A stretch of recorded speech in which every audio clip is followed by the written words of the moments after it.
If you're looking for the most magical RV resort in Southwest Florida, look no further. We found it. And stay till the end where we'll give you an insider tip to make your stay unforgettable.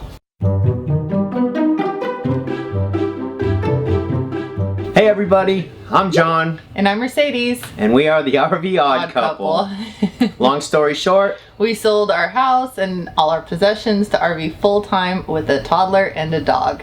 So welcome back to all our subscribers, and if you're new, please subscribe, join our odd little family. Yes. We share with you full-time RV tips, tricks, the good, the bad, the ugly, products, favorite places to stay, all of it. We share that with you, so come on the journey along with us.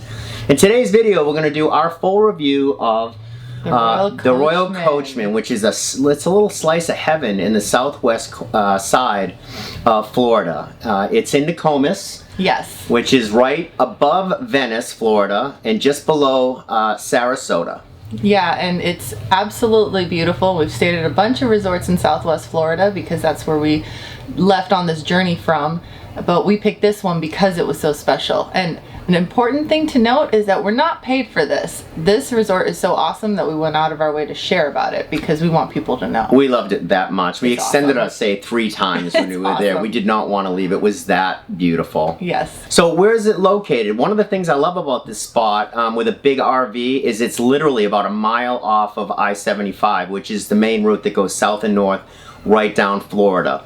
And it's only a mile away. It's far enough off the highway that you don't hear the highway noise. It's tucked away next to Donna Bay, which is in Nokomis, about a mile and a half from the Gulf of Mexico. The beach there is absolutely beautiful. It's never really that crowded. The Nokomis Beach. The Nokomis Beach is a little secret. You know? And it's not that far from Nokomis Beach, but it's not hard to drive into with the rig.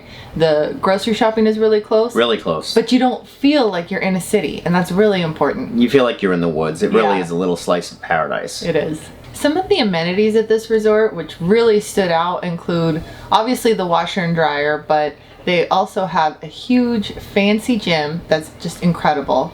They have a pool that we'll talk a little bit more about later. They have horseshoe, shuffleboard, tennis, any kind of outdoor game that you can think of, you can play there. They have canoes, sailboats that are free. They have horseshoes, tennis courts, volleyball courts, beach volleyball courts, regulation size, 4 of them. It's just absolutely beautiful. And a putt-putt. And a putt-putt. There's lots of putt-putt. Every campground you seem to go to, there's putt-putt. This place is pretty nice. So what was our favorite part about this park? And what made it so special? We listed 6 things that made this park stand out above the rest. So they have a saltwater pool that is absolutely huge. It's beautiful, and we stayed there in the summertime, so we loved it. It's heated in the wintertime, and a couple of nights when the temperatures did get cool, they had this like fog coming off of it. It's right next to Donna Bay. It's absolutely gorgeous. The next thing that made this RV park stand out above the rest is that it's gated and there's actually a key code to get in. And that was really important to us because since we're RVing full-time with our toddler, just knowing that not anybody could drive up made us feel safe and secure. Yeah, safety is a big concern. And I think the thing that Mercedes loved most about this park is the trees. Yes. I am a tree person. She loves trees. Yeah, this RVing journey has taught me I'm a tree person, but the trees here are so noteworthy. I found myself taking pictures of just the trees. Yeah. They're magical. And I'm not as much of a tree person as Mercedes is, but when we first drove in for the very first time, it's what I noticed right away. She just used the word magical. It's literally magical. You drive through, the place is manicured. You got these 100-year-old oak trees and other types of trees. You've got moss and air plants hanging off everything. The pines, they're pines are just incredible. There is no flat spots on this for concrete spots. It's all kind of pine needles and grass.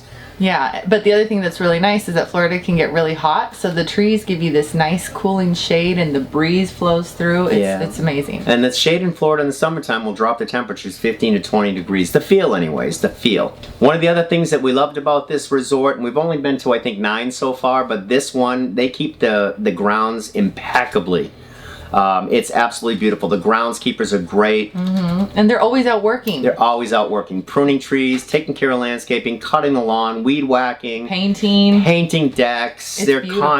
constantly maintaining and doing the upkeep on this place. Yeah. So one of the things I really liked about it, outside of the trees and the pool, the setting, was that they have a rig wash, and it's something that it's hard to find at a lot of parks where we've camped so far.